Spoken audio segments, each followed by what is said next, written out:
কবে এটা? এখন এক্ষুনি? আমি খেয়াল করিনি। কিছু কিছু ক্ষেত্রে তো ইনডোরে করতেও হয়, কোনো উপায় থাকে না বলে। হ্যাঁ, এখন যে টানা একটা বৃষ্টির মাস চলছে এবং এখনো বৃষ্টি আর কি ঝুপ করে আর কি এখন হয়তো আসতেও পারে নামবে না, কিন্তু কিছুক্ষণ ওটা গরম গরম ওয়েদার হয়ে আছে। যখন নয় তার পাহাড়ে চলে যাই চলো, এক্সপ্রেশন চেঞ্জ হতো কিন্তু একটু হলেও চেঞ্জ। এই তো খুব বলতে বলতে আয়। সৌরভের একটা ফ্রেম আছে। হ্যাঁ হ্যাঁ, বল, তুই বল না। তো যাই হোক, সৌরভের একটা ওকে দেখছি ভালো করে মুখটা। আউটডোরে করার কারণ তো এটাই যে ইনডোরে যে মজাটা পাওয়া যাবে না, তাই। হ্যাঁ, ও ডুয়ার্সে শুট করতে যাচ্ছে। বাহ, সবাই মিলে পাহাড়ে চলে গেলে পাহাড় তো আর পাহাড় থাকবে না, ওটাও সমতল হয়ে যাবে।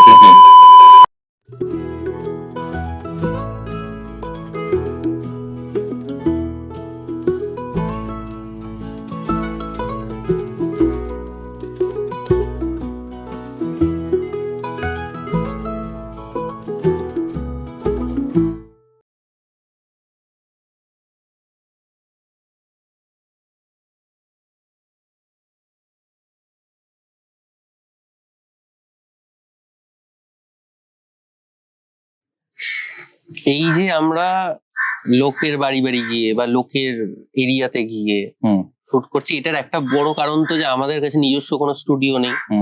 এইটা একটা কারণ। আর স্টুডিও ভাড়া দেওয়ার জন্য মাঝে মাঝে আমরা সক্ষম থাকি না।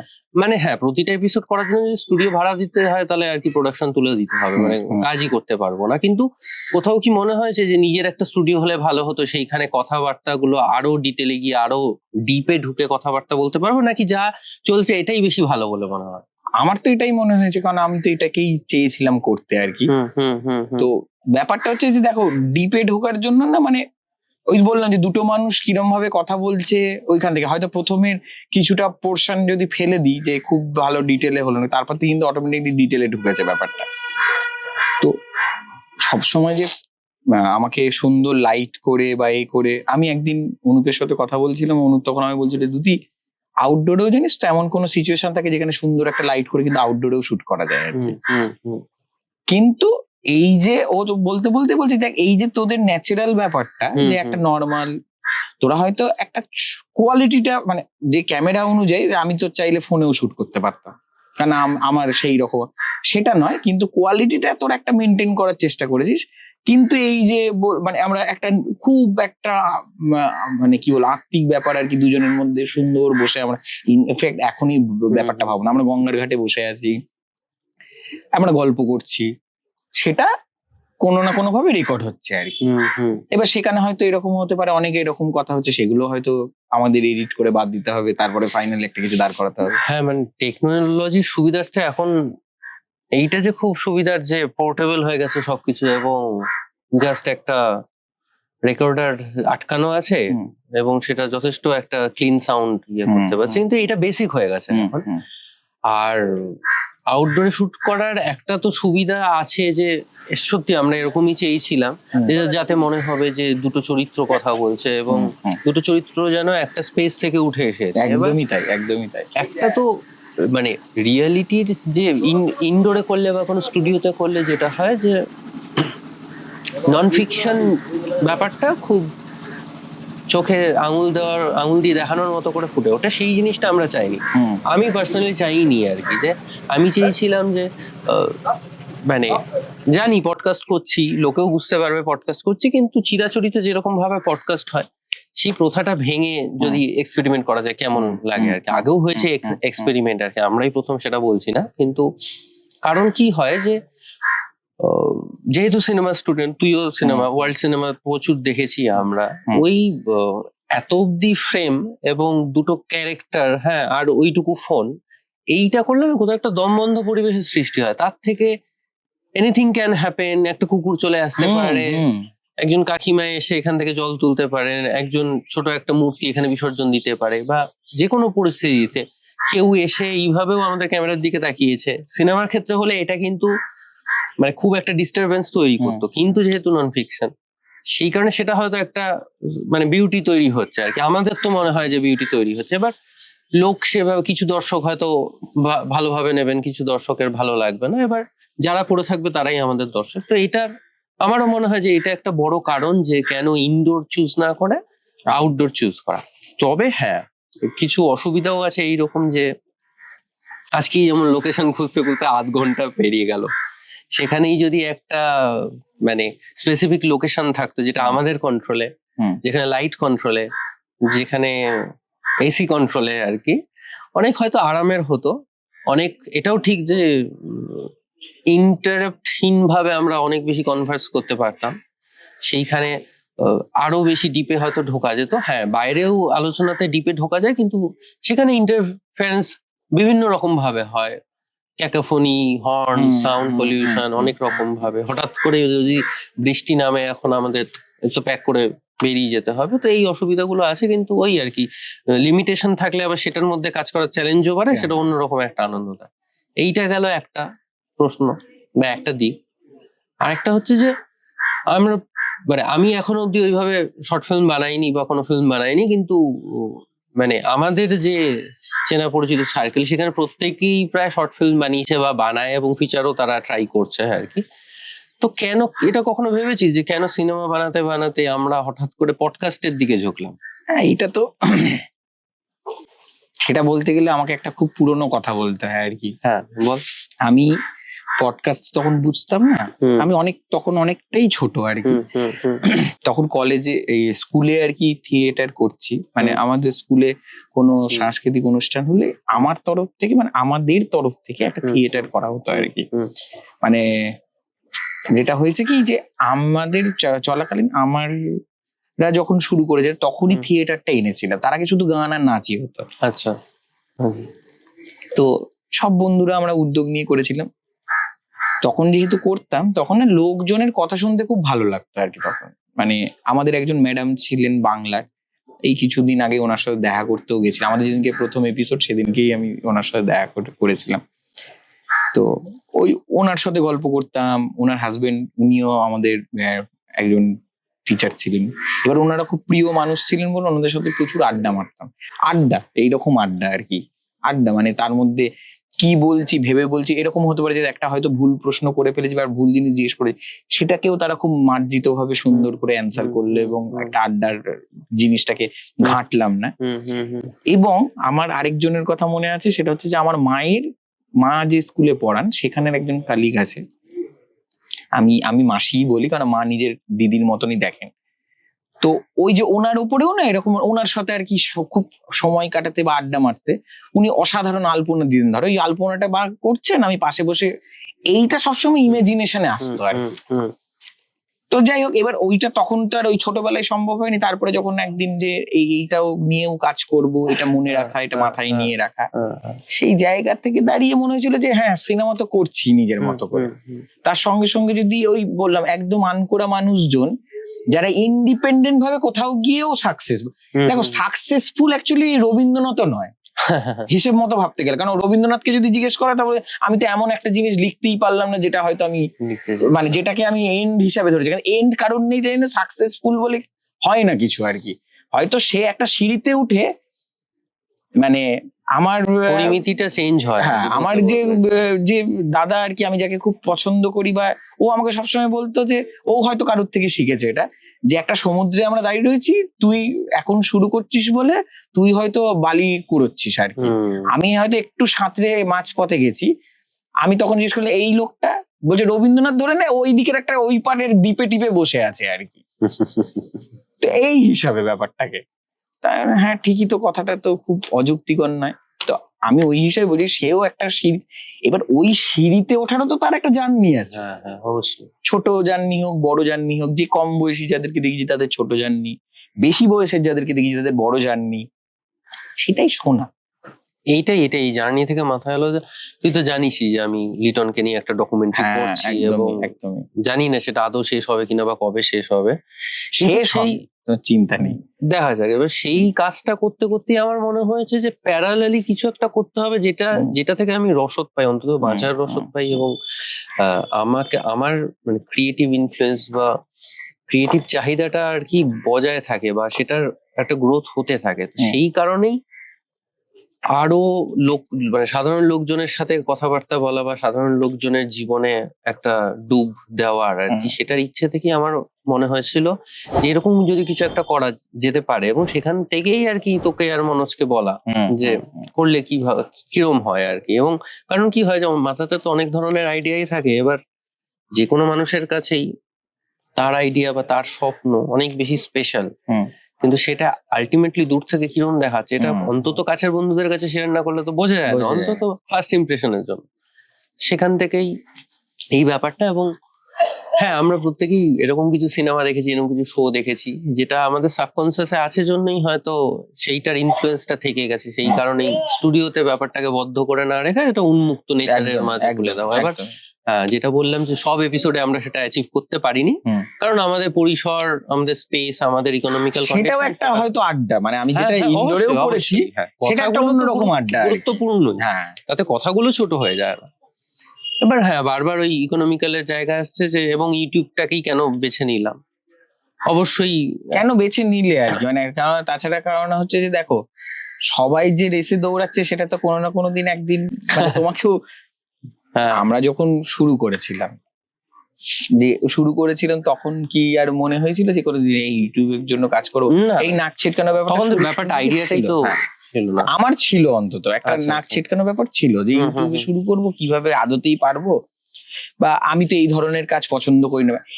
ওই তো বললাম যে আমি আস্তে আস্তে কিন্তু নিজেকেই নিজে শিখি, মানে নিজেই ভেঙেছি, শিখতে পেরেছি আর কি, যে সব ধরনের কাজই তোমার করার দরকার আছে, এবং সবকিছু মানে কোনো কাজটাই, ওই যে বলি না যে কোনো কাজটাই ছোট বড় না, যেমন ওইটাও ঠিক যে জুতো ছেলে থেকে চণ্ডীপাঠ সবই যেমন জানা উচিত, তেমন কাজের ক্ষেত্রেও তুমি মানে আমরা এই যে পুট করে দিয়েছি এটা কমার্শিয়াল, এই রকম পুট করার কোনো জায়গা নেই, কারণ সবটাই যদি তার ঘরানার অনুযায়ী আর্টই আর কি।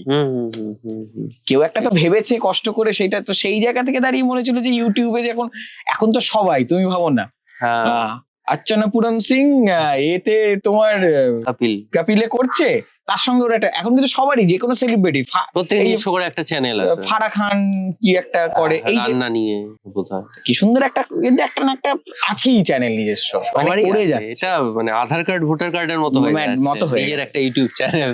মানে এরপরে তো ওই জন্য চিন্তা হয়ে গেছে, এরপরে যে নিজেদের সিনেমাগুলো এবার ইউটিউবে ছাড়তে হবে, তার পেছনে একটাই কারণ হচ্ছে যে ওই বললাম যে চাইলে কেউ চিনবে না, ওই চন্দ্রিলের কথা তো ডিরেকশন দাও তো, মানে শর্ট ফিল্ম বানাও তবে বিয়ে থাকা ঠিক হবে আর কি, সেরকম যেমন তার লোকজন কি সিনেমা করেছে, অনেকে যেমন সত্যি বলছি দেখতে চাই গো, অনেকে কাজ অনেকে দেখতে চায়, কিন্তু ওই যেটা হয় যে ওই পার্সোনালি পাঠানো, এবার সবাই বলছে যে এত লুকিয়ে চুরিয়ে, আমাকে একজন দাদাই বলে লুকিয়ে চুরিয়ে পাঠাস কেন, তুই তো ইউটিউবে ছাড়তে, কোথাও গিয়ে মনে হয় যে কাজটা ছাড়বো কেউ দেখবে না, এরকম একটা মনে হতো প্রথমে, এখন আর সেটা মনে হয় না, কারণ খুব শক্তিশালী একটা মিডিয়াম হয়ে উঠছে আস্তে আস্তে এই পুরো সোশ্যাল মিডিয়া, এই পুরো প্ল্যাটফর্ম গুলোই আর কি। এবার উপায় নেই, মানে এটা আমাদের পার্ট অফ লাইফ, আস্তে আস্তে হতে তো শুরু হয়ে গেছেই, এটাকে আয়ত্ত করতে হবে, নাহলে আমরা ঠিক যেরকম ভাবে মানে এআই ইনহেভিটেবল হয়ে যাচ্ছে আস্তে আস্তে, তো এটা তো রয়েছেই।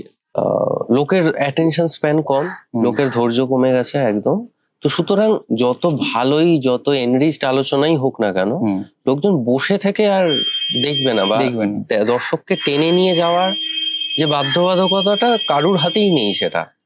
হ্যাঁ, মানে একটা জিনিস যেটা বুঝতে পারলাম, অন্য লোকজন যাদের পডকাস্ট দেখেছি, মানে আমি বলছি যে এই মুহূর্তে যারা বিশাল পপুলার না, কারণ এখন তো পডকাস্টের চ্যানেল প্রচুর হয়ে গেছে, পডকাস্টের চ্যানেল, সেই জায়গায় দাঁড়িয়ে মানে একটু তুমি যদি চেনা মুখ নিয়ে আসো, তাহলে তোমার ভিউটা এমনি দাঁড়িয়ে যাচ্ছে। এবং মানে হয় না যে যারা ধরো শুরু করবে ভাবে বা কোনো কিছু করছে, যে তারা এমন মানে তারা এতটাই আটঘাট বেঁধে, মানে আটঘাট বেঁধেটাও বললেন না, আমি একদম কোড অ্যান্ড কোডই বলি, তারা এমনই পয়সা নিয়ে নামছে আর কি, যাতে ওই একটা এক্সপার্ট ওপিনিয়ন নেওয়ার জন্য একজন মার্কেটিং এর লোককে জিজ্ঞেস করতে পারে যে আরো কতটা কি করলে ছড়িয়ে দেওয়া বেশি যাবে আর কি।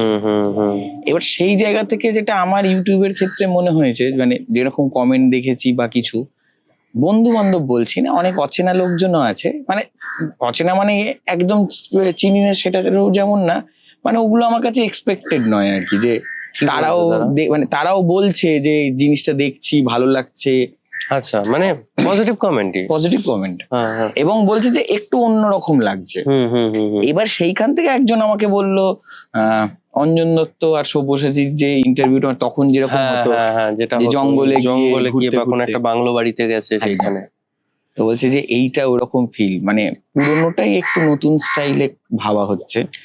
এটা তো আমরা মানে concept আনকনসিয়াসলি মিলে গেছে, মানে এরকম একটা শো হতো সবাই জানতাম, কিন্তু ওই মানে ওটাকে রিক্রিয়েট করব মনে রেখে তো আমরা কেউ করিনি। কিন্তু আমরা চেষ্টা করেছি, যেহেতু আমরা প্রত্যেকে মানে খুব রিলিজিয়াসলি সিনেমা বানাতে চেয়েছিলাম, কিন্তু ওই রকম ভাবে সিনেমা বানানো হচ্ছে না, সেই খিদেটাও যাতে একটু মেটে সেই জায়গা থেকে, এবং লোকজনের সাথে গল্প করা, আলাপ পরিচয় করা, লোকজনের গল্প মানুষের কাছে পৌঁছে নিয়ে যাওয়া, সেই জায়গা থেকেই এইটা করা। এবং সো কল্ড পডকাস্ট বলতে আমরা যা বুঝি সেই গ্রামারে বা সেই ছকে যেহেতু জিনিসটা যাতে না পড়ে, সেই ছকটাকে ভাঙাই ছিল উদ্দেশ্য। সেই কারণে স্ট্যাটিক ক্যামেরা এবং মানে একটাই হয়তো মাস্টার ফ্রেম, অনেক কিছু হচ্ছে, এবার আশপাশ জন দিয়ে লোক চলে যাচ্ছে, ঠিক যেমন এইখানেও আর কি কত ক্যারেক্টার রয়েছে আর কি। এবার এইটা কিছু মানুষের পছন্দ হবে, কিছু মানুষ এটার সাথে রিলেট করতে পারবে, কিছু মানুষ পারবে না, কারুর বিরক্ত লাগবে, কারুর মানে ওই ধৈর্যটা রাখতেই সমস্যা হবে যে কি হচ্ছে, কোন দিকে নজর দেবো, এই ব্যাপারটা। কিন্তু এটা তো ঠিক যে আমরা কাজটা করে মজা পেয়েছি বা মজা পাচ্ছি, এবং বিভিন্ন ধরনের লোকজনের সাথে পরিচয় হচ্ছে, তাদের গল্প জানতে পারছি। হ্যাঁ, মানে সব থেকে বেশি আনন্দের যে ব্যাপারটা হচ্ছে যে ওই বললাম যে যারা ওই সকল পরিচিত মুখ নয় আর কি, তাদের গল্প জানার মধ্যে একটা অদ্ভুত মজা পাচ্ছি আর কি। কেননা ধরো যিশু সেনগুপ্ত বা আবির বা অনির্বাণ বা আমি শুভশ্রী, এখন ধূমকেতু চলছে বলে শুভশ্রী দেবের, এদের গল্প তো মোটামুটি 19-20 সবাই জানে আর কি, সবাই জানে। আর মানে আমরা না হলে হাজারখানা লোক বসে আছে, তাদের গল্প দর্শকের কাছে তুলে ধরা, তো সেইখানে মানে এত এদের আর অনন্য গল্প কি বা জানবো, আর কি বা অনন্য প্রশ্ন এদেরকে করবো আমরা। তাহলে জিজ্ঞেস করতে ছোটবেলায় পাঁচিল টপকে পেয়ারা পেরেছিলে, এই প্রশ্ন করতে হয়। এটা তো তার কাজের সাথে রিলেভেন্ট না। সেই জায়গায় দাঁড়িয়ে যে ওই তো বললাম যে কিছু লোক, এবং সব থেকে যেটা আনন্দ পেয়েছি যে লোকজন খুব আন্তরিক ভাবে সেটাকে খুব দেখছে আর কি। হয়তো আমরা যদি প্রত্যেকটা শুটে, তুমি দেখো প্রত্যেকটা শুটের মধ্যে হয়তো 2-1টা শুট এমন হয়েছে যেখানে সেই আন্তরিকতা পেয়েছি, বাট সেই আন্তরিকতা পাইনি। কিছু কিছু জায়গায় জামাই আদরও পেয়েছি, মানে এইভাবে মানুষ সাপোর্ট করবে বা এগিয়ে আসবে সেটা ভাবতে পারেনি। মানে আমরা এই পডকাস্টটা করতে গিয়ে যেই ধরনের এক্সপিরিয়েন্স আমাদের হয়েছে, একটা তো যে কোনো প্রোডাকশনে নামতে গেলে একটা তো বেসিক খরচা বা অ্যামাউন্ট নিয়ে নামতে হয়। আমাদের সেটা ধরা বাঁধা হয়তো কিছু ছিল না, কিন্তু মানে আমাদের সিচুয়েশনটা এরকম যে কেউ আমাদের এসে যদি সাহায্যের হাত বাড়িয়ে দেয়, তাহলে আমাদের পক্ষে খুব সুবিধা হয় আর কি পরপর এপিসোডগুলো এগিয়ে নিয়ে যাওয়ার। এবং যে কারণে আমরা অনেক দিন আগে থেকেই শুরু করেছিলাম, এবং আমরা হয়তো কিছু মাস হলো, 1 মাস কি 1.5 মাস হলো আমরা এপিসোডগুলো ছাড়তে পারছি। আবার মানে অলরেডি সিজন 1 আমাদের চলে এসেছে কথার কথা এপিসোডে, আবার সিজন 2-তে আমি কিছু এপিসোড নিয়ে থাকবো সঞ্চালক হিসেবে বা হোস্ট হিসেবে, যাই বলতে পারেন। সিজন 1-এ দ্যুতিমান ছিল, সেই এপিসোডগুলো আপনারা দেখেছেন, ভালোবাসা দিয়েছেন, আশীর্বাদ দিয়েছেন আপনাদের মতো করে। অনেক জায়গায় অনেক ক্রিটিসিজমও পেয়েছি আমরা, সেইগুলো আমরা মাথায় রাখার চেষ্টা করছি। পরবর্তী সিজনে সেটার কিছু ঝলক হয়তো আমরা চেষ্টা করেছি রাখার, বা কিছু চেঞ্জেস, কিছু পরিবর্তন আমাদের মতো করে রাখার। কিন্তু আমরা যেটা নিয়ে কথা বলছিলাম যে এই সাহায্যের হাত বাড়িয়ে দেওয়া বা হচ্ছে জামাই আদর পাওয়া, সেটা হচ্ছে যে অনেক লোকই আর কি তার জায়গা থেকে আদর আপ্যায়ন করে আমাদের কাজে যাতে ব্যাঘাত না ঘটে এবং কাজটা ভালো করে হয়, সেই রকম ভাবে পাশে থেকেছেন। সেটা অনেক ক্ষেত্রে একটা সারাদিনের যখন শুট হচ্ছে, সেখানে ব্রেকফাস্ট, লাঞ্চ, সন্ধ্যেবেলা স্ন্যাক্স, এইটা প্রোভাইড করে গিয়ে, এবং যেখানে আমাদের মাথায় ছিল যে আমরা কিভাবে এই ফুডিং এর যে একটা খরচ বা ট্রান্সপোর্টের যে একটা খরচ, এইগুলো তো ইনক্লুডেড হয় একটা শুট করতে গিয়ে। সেখানে কিন্তু অনেক জায়গা থেকে এরকম হয়েছে যে আমাদের আলাদা করে কোনো খরচা হয়নি, যেটা আমরা হয়তো ধরে রেখেছিলাম, কিন্তু তারা এতটাই স্বতঃস্ফূর্তভাবে সাহায্যের হাত বাড়িয়ে দিয়েছিলেন যে মানে আমরা সংকোচ বোধ করিনি আর কি, সংকোচটা কেটে গেছিল। তো এটা আমার মনে হয় এই সাহায্যটা অনেকেই পায় না, এবং আমরা পাচ্ছি। সেই জন্য আমরা খুব কৃতজ্ঞ মানুষের কাছে, সাধারণ মানুষের কাছে। আমি তোর কাছ থেকে যেটা জানতে চাইবো, যেটা কারণ আমিও একদমই নতুন, তুইও কাজ করতে করতে শিখেছিস তো, এবং আমাদের এই শো এর ফরম্যাটে হোস্টিং বা সঞ্চালক ব্যাপারটা অতটা, বা পডকাস্টার ব্যাপারটা অতটা হয়তো আলাদা করে ফোকাস করা হয়নি, কারণ আমাদের সিঙ্গেল ক্যামেরা, দুজনের দিকেই সমানভাবে আমরা হয়তো অ্যাটেনশনটা দিয়েছি।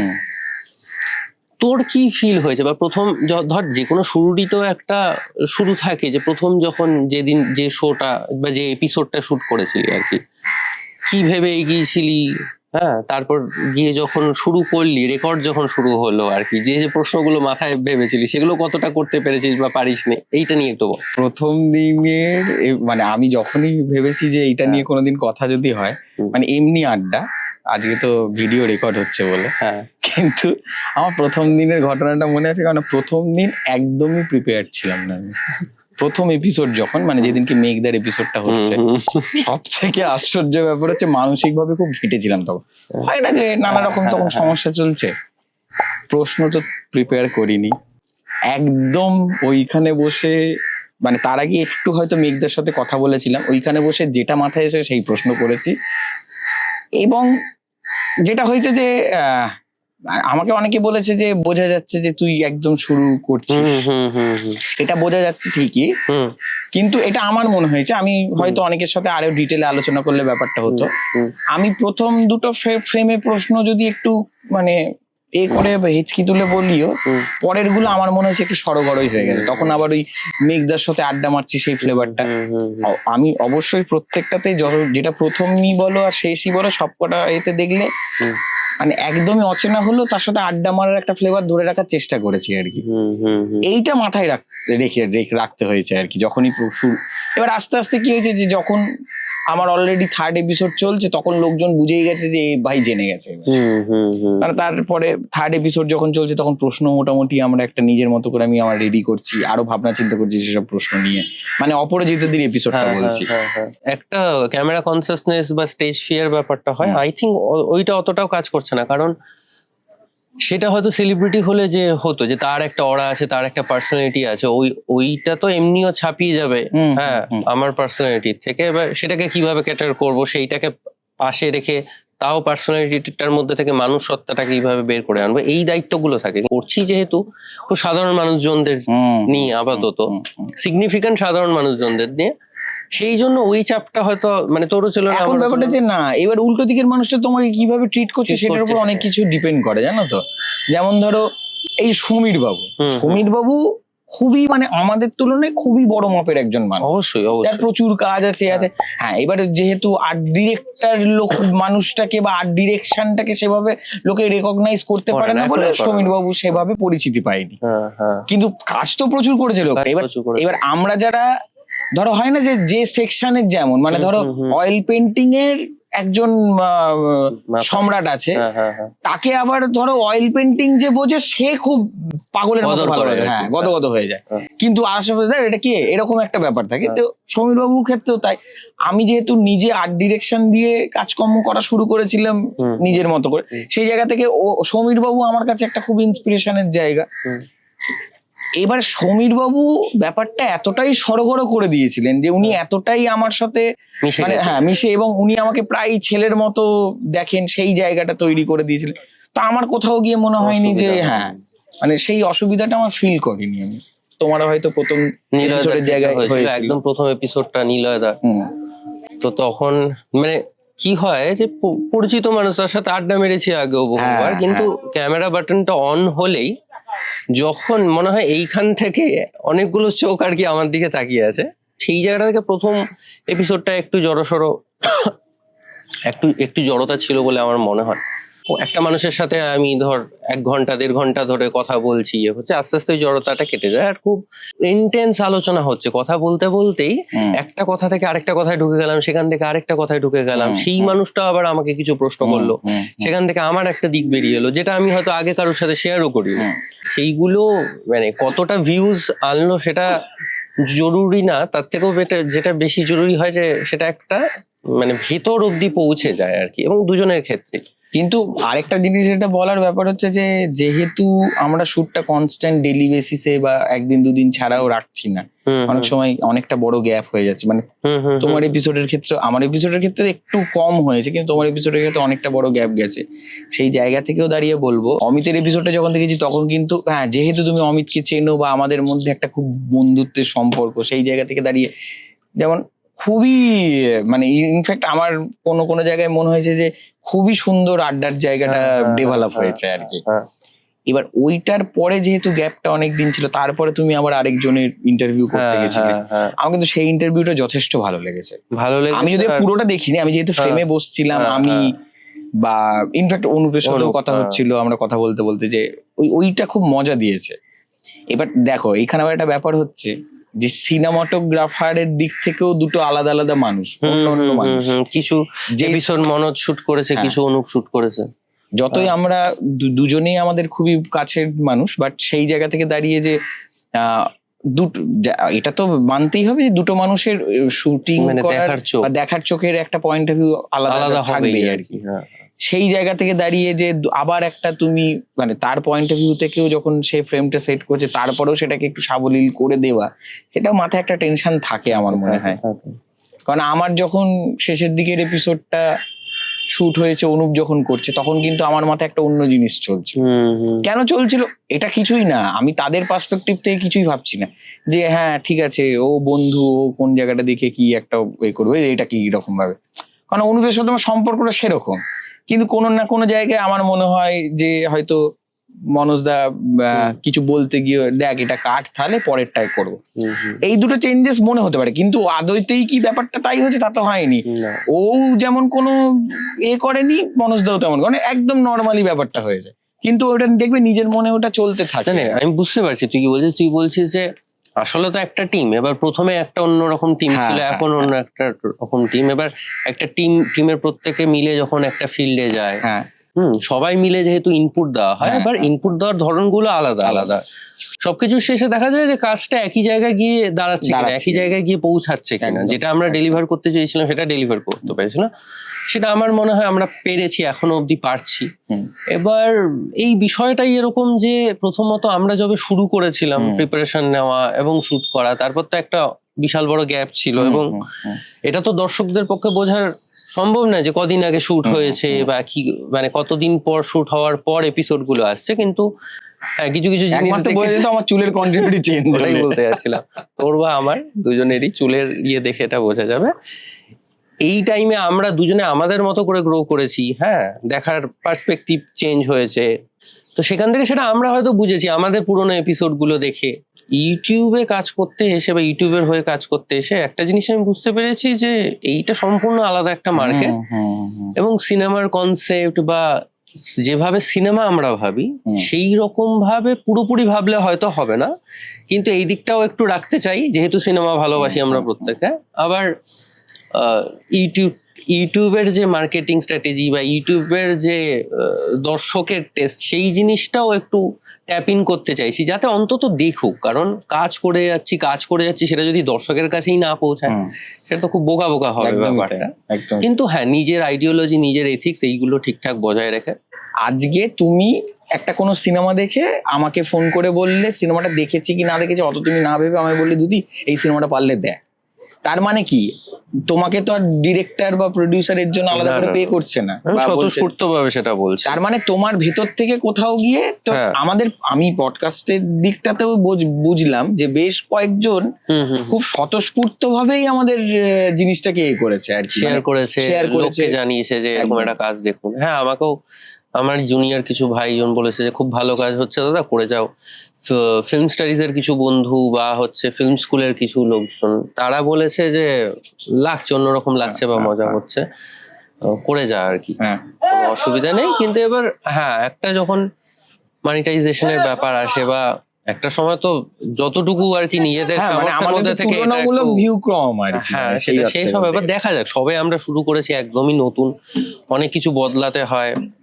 ইভেন এই যে এত বড় বড় মাথার যার পডকাস্ট হচ্ছে, তারাও খুব ভালো কাজ করছে, তারাই তো নিজেদের কত রকম, আমি বলছি যে ডিজাইন বা এডিট কত রকম ভাবে চেঞ্জ করেছে, কারণ ট্রেন্ড সবসময় বদলে যায়। এবার আমরা কিন্তু সেই হিসেবে ট্রেন্ড ফলো করছি না, না, একদম করছি একদমই না, কিন্তু ওই জিনিসটা আমাদের ফ্রেমের মধ্যে কুকুরও ঢুকে দাঁড়িয়ে আছে আর কি। সেটা তো আর সায়ন্তনের ওই ফ্রেমটা আমি যখনই মনে হয়, ইনফ্যাক্ট সায়ন্তনের না, সৌরভের একটা এপিসোড আছে, এই তো খুব বলতে বলতে আয়, সৌরভের একটা হ্যাঁ। ফ্রেম আছে। হ্যাঁ হ্যাঁ বল, তুই বল না। তো যাই হোক, সৌরভের একটা ওকে দেখছি ভালো করে মুখটা ওর আর কি। তো ওখানে একজন ভদ্রলোক স্নান করে উঠছিলেন বাগবাজার ঘাট থেকে, উনি উঠলেন, উঠে আমাদের ক্যামেরার দিকে একটা লুক দিয়ে হেসে চলে গেলেন আর কি। এই শটটা কিন্তু আছে, কারণ ও একটা খুব গুরুত্বপূর্ণ কথা এটা বলছে, খুব ন্যাচারালি হচ্ছে আর কি। হ্যাঁ। মানে আমাদের তো অত লোক বল নেই, আমরা সেট করে রাখবো একটা কুকুর দেখতে ধরে ভালো রাখবো। লাগছে। মানে হ্যাঁ। আমার কোথাও গিয়ে যে মনে হয়েছে যে বাবা এটা কি, জানো, এবার ওই বললাম যে ওই প্রথমে একটু অন্য ধরনের, মানে বললো না একটা গোছ চেঞ্জ হচ্ছে যখন, সেটা লোকজনের ধরতে বা বুঝতে একটু তো টাইম লাগবেই আর কি। লাগবে আর, কিন্তু ওই একবার লোকজনকে লুঙ্গিটা পরিয়ে দিতে পারলে আর হয়তো সবাই ওই লুঙ্গি চাইবে আর কি পড়তে। এই শব্দটা আমি ইউজ করবো না, ওই যে নিশ তৈরি করা, নিজের একটা অডিয়েন্স তৈরি করা, নিশ তৈরি করা, এটাই হচ্ছে লক্ষ্য। এবার তার জন্য অনেক মানে দাঁত কামড়ে পড়ে থাকতে হবে, যা করছি সেটাকে বিশ্বাস করে করে যেতে হবে। এবার দেখা যাক কত দূর অব্দি টেনে নিয়ে যেতে পারি। আশা করি ফল পাবো। এবার দর্শকদের বলবো যে আপনাদের কি মনে হয়, আপনারা যত কম সংখ্যক এখনো অব্দি দর্শক আছেন আমাদের, তাদেরকেই বলবো একটু কমেন্ট করতে এই জায়গাটা। তাদের কি মনে হয়, আমরা হয়তো সরাসরি ভাবে অডিয়েন্সের সাথে এইভাবে কমিউনিকেট করি নাই, প্রথম করছি, একটা এক্সটেন্ডেড এপিসোড, একটা বোনাস এপিসোড যাচ্ছে এইটাতে।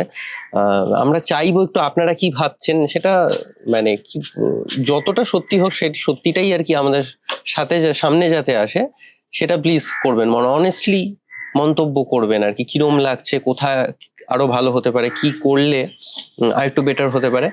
এইটা আমরা কিন্তু সবসময় জানতে চাই, শুনতে চাই, যাতে আমরা আমাদের কাজটা অনেক বেশি বেটার করতে পারি। এগিয়ে নিয়ে যাওয়াটা খুব ভালো, মানে পথটা আর একটু পরিষ্কার হবে আর কি। তো তুমি এমনি কি সেকেন্ড সিজনের জন্য স্পেশালি কিছু আমি এডিট প্যাটার্ন চেঞ্জ করেছি বলতে, আমি হয়তো অতটা সবসময় অতটা মাস্টার ফ্রেমে রাখছি না আর কি, একটু অতটা স্টে দিচ্ছি না। কিছু কিছু ক্ষেত্রে যখন গেস্ট আর কি বা স্পিকার খুব গুরুত্বপূর্ণ একটা টপিক নিয়ে কথা বলছে, সেইখানে আমি একটু ক্লোজ যাচ্ছি, এবং আমার মনে হয়েছে এটা আর কি কনসেন্ট্রেট করতেও সুবিধা হবে দর্শকদের। এবং আসলে কি আমাদের সবারই অ্যাটেনশন স্প্যান এত কমে গেছে, আমরা খুব ইজিলি না মানে ডিমোটিভেটেড হয়ে যায়, ইজিলি আমাদের মন অন্যদিকে চলে যায়। তার মধ্যে যারা ফোনে দেখে, ফোনে তো সবসময় কোনো না কোনো নোটিফিকেশন ধরছে, তো যতটা দর্শককে ক্যাপটিভেট করে রাখা যায়। এবার এবার যেই পুরো এপিসোডটা তো সেরকম ভাবে করবো না, একজনই আছে হয়তো পুরো এপিসোডটা দেখছে। আমি বলছি যে একটা যে কোনো 1 ঘন্টার পডকাস্ট মিনিমাম বা 1.5 ঘন্টার পডকাস্টে আমরা কেউই আর কি টানা, খুব কম লোক আছে টানা বসে হয়তো দেখে, এবং তাদেরই দেখে যারা নোন ফেস, সেলিব্রিটি, একটা ফ্যান বয়িং, ফ্যান গার্লিং ব্যাপার কাজ করে আর কি তাদের। এবার সেখানে আমরা সাধারণ মানুষদের নিয়ে আসছি, কেন শুনতে চাইবে তাদের কথা, এটা সবসময় মনে হতে পারে। খুব জরুরি জিনিস আমার বলার আছে, আমি যেহেতু ইদানিং কালে খুব পডকাস্ট দেখছি আর কি, মানে আগেও দেখতাম কিন্তু এখন যেন মনে হয় এখন বেশ ভালো লাগে আর কি। মানে এখন ওই একটু ফ্রি টাইম পেলে গান শুনবো বা একটু করবো, তার থেকে বরঞ্চ একটু একটা পডকাস্ট চালিয়ে দিই, আমি ঘরের নর্মালি কাজ করতে করতে ওটা শোনা হয়ে যায়। তো মানে যেমন ধরো সোল কানেকশনের পডকাস্ট গুলো দেখি, আরো অনেকেরই দেখি, আমি জাস্ট এটা বলবার জন্য যে ওদের পডকাস্ট গুলো বেশ বড় বড় হয় আর কি, যে প্রায় 1.5 ঘন্টারও হয়। তো পডকাস্ট গুলো শুনে মনে হয়েছে আমি যদি 2 থেকে 3 মিনিট বা 5 মিনিট ধরো একটু কষ্ট করে নিজেকে, ওই হয় না যে মন বসাতে, যেমন পড়তে মন বসাতে হতো ছোটবেলায়, একটু করি, আমি কিন্তু কোথাও গিয়ে একটা দারুণ ইন্টারেস্ট পাচ্ছি। এবার সেটা জয় আহসান বলে বা বিশ্বনাথ বলে বা অনন্যা বলে এই ব্যাপারটা নয়, আবির বলে নয়। আমি যদি আবিরকে একটা সাদামাটা লোক হিসেবেও দেখি, যে আবিরকে এটাও তো হতে পারে যে আবিরের মধ্যে মানুষ সত্তাটাকে যদি, একদমই তাই। এবং তাছাড়াও ধর একটা বাচ্চা ছেলে দেখছে, যে আবিরকে হয়তো সেভাবে চেনে না, তার সিনেমা দেখার এখনো পরিধিটা তৈরি হয়নি, কিন্তু সে আবিরের গল্প শুনতে ভালো লাগছে। হ্যাঁ হয়তো সে পোস্টারে সকালবেলা পোস্টারে আবিরকে দেখে, কিন্তু আবির আদতে কি করে সেটা জানে না। সেটা জানে না। হ্যাঁ সেই জায়গায় দাঁড়িয়ে যে সে 5 মিনিট যদি একটু মনোযোগ দিয়ে দেখে, হ্যাঁ তাহলে একটা আননোন লোকের জীবন সম্পর্কে হয়তো একটা দারুণ ধারণা হতে পারে। ঠিক, আমার ঠিক, বক্তব্য হচ্ছে এটা। ঠিক ঠিক। এবার সেই জায়গায় দাঁড়িয়ে আমার এপিসোডে তো একমাত্র সমীর বাবুর কিন্তু কিছু করার ছিল না, কারণ সমীর বাবু এতটাই জিনিস মানে এক্সপিরিয়েন্স করেছে জীবনে, সেটাকে একটা কম টাইমের মধ্যে না, ধরাটা না, খুব আর কঠিন। লোকে এই যে ধর না, আমরা আজকে কথা বলতে বসেছি, আমরা তো কোনো স্ক্রিপ্ট নেই, পুরোটাই আনফিল্টার্ড। আমরা হয়তো আনফিল্টার্ড বা আনস্ক্রিপ্টেড বলে প্রমোট করি না বিষয়টাকে, একদমই তাই, কিন্তু একদমই তাই। আমরা ওই মানে আনফিল্টার্ড ফরম্যাটেই তো এগোচ্ছি, যে কথা থেকে কথা বেরিয়ে আসবে সেই অনুযায়ী চলবো। এবার সেটার তো কোনো রুট ম্যাপ নেই। 2 ঘন্টাও হতে পারে, 3 ঘন্টাও হতে পারে, সেরকম হলে, যদি না ক্যামেরার ব্যাটারি ফুরিয়ে যায়। তোরা কি তোকে অবস্থা, বললাম না। আছে সময় আছে। হ্যাঁ, তো সেভাবে তো এটা তো অনন্তকাল ধরে চলতে পারে। চলতে আর আমরা বিং আ বেঙ্গলি সবাই আড্ডা মারতে ভালোবাসি, হ্যাঁ হ্যাঁ, এবং আড্ডার পরিধি এখান থেকে মানে ফুটবল থেকে শুরু করে যে কোনো দিকে ঘুরে যেতে পারে। সেই কারণেই, এবং ওই যে এই ব্যাপারটা ক্যান্ডিড থাকলেই ব্যাপারটা ইন্টারেস্টিং হয়ে ওঠে। যেমন কিছুক্ষণ আগে এই কুকুরটা ঢুকলো, আমরাও জানতাম না যে কুকুরটা ঢুকে পড়বে। আমার যতদূর নামটা মনে পড়ছে না, সেই নন্দনে মনে আছে একজন বাঘের বেশে এসে প্রমোশন করতো রোজ, সে একটা ইন্ডিপেন্ডেন্ট ছবি বানিয়েছে, ওয়ান টেকের গোটা ছবিটা, ওয়ান টেকের একটা ছবি। হ্যাঁ, কি ওটা মানে লোমড়ি লোমড়ি, হ্যাঁ লোমড়ি না, লোমার্ট আর কি, এরকম হ্যাঁ। কিছু একটা নাম আর কি। সে বলছিল সে কার্ডও দিচ্ছিল এবং দাবি করছিল যে যদি একটা কার্ডও থাকে আমি আপনার টিকিটের পয়সা ফেরত দিয়ে দেবো, এরকম কিছু একটা, তাই তো? সেটা একটা করছিল, এবং সব থেকে বড় কথা সে নিজেই ডিরেক্টর, নিজে অ্যাক্টর, সে নিজেই প্রমোট করছে ওরকম। হ্যাঁ, সে তো মানে স্ট্রিট প্লের মতো করে একটা প্রমোশনের পথ বেছে নিয়েছিল। হ্যাঁ, মানে ওইটাই ব্যাপার, যে ওই হিসাবে বললাম যে তাকে নিজেরটা নিজেকেই দেখতে হচ্ছে, তারপরেও লোকজন ভালোভাবে দর্শক। আসলে কি, সবাই এখন যেহেতু ক্রিয়েটার, ডিজিটাল ক্রিয়েটার, এবার চারিদিকে কিছু না কিছু হচ্ছে, মেলা লেগে রয়েছে সব সময়, মানে 12 মাসে 13 পার্বণ এমনিই হয়ে জীবনে এরকম, কিন্তু লোকজন শান্তি পাচ্ছে না, এইটুকু শিওর আর কি। তো সেই কারণে কোনো কন্টেন্টই কেউ হয়তো 10 মিনিটের বেশি, 15 মিনিটের বেশি দেখতে পায় না, তখনই তার মনে হয় যে একটা জিনিস অনেকক্ষণ দেখলাম, এবার একটু অন্য কিছু স্কিপ করে যায়। মানে বিভিন্ন প্যালেট থেকে একটু একটু করে খাবার খাচ্ছে লোকে, কতটা হজম হচ্ছে, হজম করতে পারছে জানি না। এবার যারা রান্না করছে তাদের তো রান্না করে যেতেই হবে। একদম ঠিক।